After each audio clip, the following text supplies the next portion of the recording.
Lyari general hospital کی صورتحال ابتر ہو گئی ہے. وہاں پر گینگوار مسلط ہیں. آج بھی صبح واقعہ ہوگا کہ وہاں کے ایم ایس کو کمرے میں بند کر کے 3 گھنٹے حبس بیجا میں رکھا گیا ہے. اور امریکہ میں تو پینٹاگون ہے، لیکن لیاری جنرل ہاسپٹل کے اندر پینٹا گینگ ہے. اس پینٹا گینگ کے اندر میڈیکل کالج کی پرنسپل انجم رحمان سر فہرست اس کی سرغنہ ہے. عزیر لال جس کے اوپر سندھ اسمبلی نے پریولیج کے ذریعے اس کو سسپینڈ قرار دیا ہے، وہ وہاں پر موجود ہے. نرسنگ اسٹوڈنٹ کے پیسے کھانے والی وہ شبانہ جس کو معزول کیا گیا ہے، اور کسی عام منسٹر نے نہیں بلکہ چیئرمین بلاول بھٹو زرداری صاحب کی پھپھی نے اس کو برطرف کیا ہے. لیکن اس کے باوجود وہ خاتون آج کے دن تک اس ہاسپٹل کو، نرسنگ اسکول کو اور کالج کو رمال بنا کر کے بیٹھی ہوئی ہے.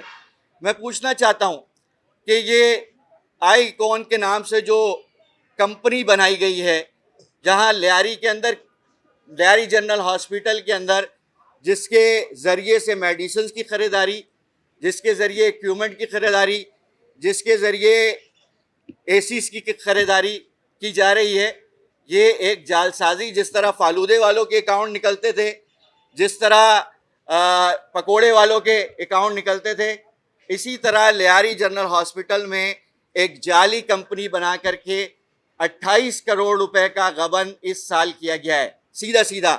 اور اس کے اندر انجم رحمان، عزیر لال، ہوا، خیر النساء اور شبانہ، یہ وہ گینگ ہے. اور اس گینگ کو میں نے پینٹا گینگ کا نام دیا ہے، جو اس وقت لیاری کے اندر موجود ہے. میں آپ صحافی حضرات کی توجہ اس طرف بھی کروانا چاہتا ہوں کہ اس وقت شہر کے اندر ٹارگٹ کر کے لوگوں کو مارا جا رہا ہے. اور کل عثمان ناصر کو جو ہے وہ این ای ڈی یونیورسٹی کے طالب علم کو، کراچی یونیورسٹی بلال ناصر کو کراچی یونیورسٹی کے سامنے جو ہے وہ شہید کر دیا گیا ڈکیتی کی مزاحمت میں. ہفتہ پہلے اختر کالونی کے اندر خرم نامی نوجوان کو قتل کر دیا گیا. شہر کے اندر اس مہینے 19 افراد کو ڈکیتی کی مزاحمت کے اندر قتل کیا گیا ہے. میں وزیر اعلیٰ سندھ صاحب سے پوچھنا چاہتا ہوں کہ جن کے پاس وزارت داخلہ کا بھی قلمدان 14 سال سے موجود ہے، کیا سندھ کے اندر کوئی پولیس کا، سیکیورٹی کا کوئی پلان موجود ہے، یا ساری سیکیورٹی اب تک پروٹوکول کو مینیج کرنے پہ لگی ہوئی ہے؟ اس وقت شہر بدامنی کا شکار ہو چکا ہے. اور دوسری طرف بلدیاتی انتخاب بھی اناؤنس کیے گئے ہیں جو 15 جنوری کو ہونے ہیں. میں یہ سمجھتا ہوں کہ فوری طور پر لا اینڈ آرڈر کی سچویشن کو کنٹرول کیا جانا چاہیے.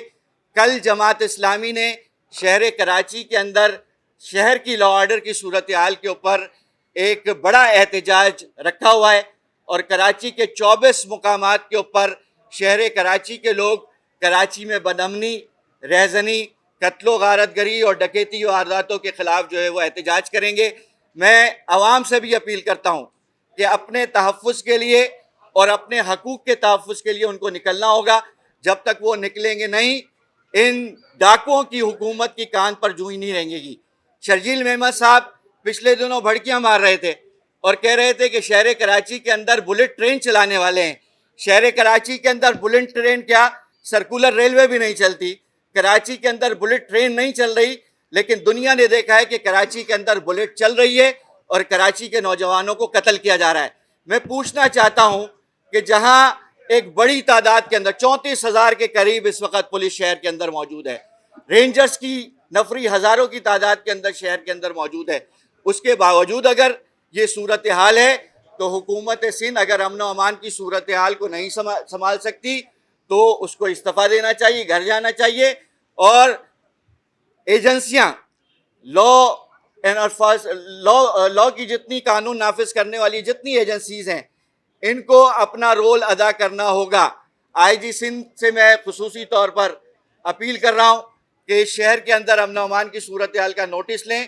بصورت دیگر شہری جب اس ساری صورتحال کو دیکھیں گے تو خود سڑکوں پر نکلیں گے اور اس کے نتیجے میں مسائل پیدا ہوں گے. کل کے احتجاج کے اندر انشاءاللہ جماعت اسلامی آئندہ کا لائے عمل اس وقت شہر کی امن و امان کی صورتحال پر دے گی. شہر کے اندر آگ لگی ہوئی ہے، شہر کے لوگ پیاسے ہیں، شہر میں امن و امان کا مسئلہ ہے، لوگ عدم تحفظ کا شکار ہیں، اسپتالوں میں علاج کی سہولت موجود نہیں ہے. لیکن اسمبلی کے اندر جو ہے وہ عوام کی خدمت کے لیے کوئی بزنس چلنے نہیں دیا جا رہا. آج بھی اسمبلی کے اندر 2 کال اٹینشن جو ہے وہ میری لگی ہوئی تھی. ایک بلدیاتی فنڈ پر جو یونین کمیٹی کو ماہانہ جاری کیا جاتا ہے، 13 ارب روپے کی رقم ہے جو سالانہ کراچی کی یونین کمیٹیوں کے نام پر 5 لاکھ روپے ماہانہ جاری کیا جا رہا ہے. اس میں سے کوئی 5.5 لاکھ روپے تقریباً، یہ 5.5 ارب روپے تقریباً جو ہے وہ سیلریز کی مد میں جاتا ہے، اور لگ بھگ 7 ارب روپے کی رقم ہے جو سیکریٹریز یونین کمیٹی کے فرماتے ہیں کہ اوپر پہنچایا جا رہا ہے. میں وزیر اعلیٰ سندھ سے اور وزیر بلدیات سے پوچھنا چاہتا ہوں کہ ماہانہ جاری فنڈ جو ہے وہ کہاں خرچ کیا جا رہا ہے، کیونکہ اسمبلی میں تو وہ موصوف آتے ہی نہیں ہیں. اسمبلی میں تو لوکل گورنمنٹ کے اگر کوئی سوالات بھی آتے ہیں تو بلدیاتی انتخابات کی طرح لوکل گورنمنٹ کے سوالات کو بھی ڈیفر کر دیا جاتا ہے، آگے بڑھا دیا جاتا ہے. جس طرح بلدیاتی انتخاب کے انعقاد پہ ان حکومتی جماعتوں نے دھندا مچایا ہوا ہے، اسی طرح اسمبلی بزنس کے اوپر ان حکومتی جماعتوں کا دھندا لگا ہوا ہے.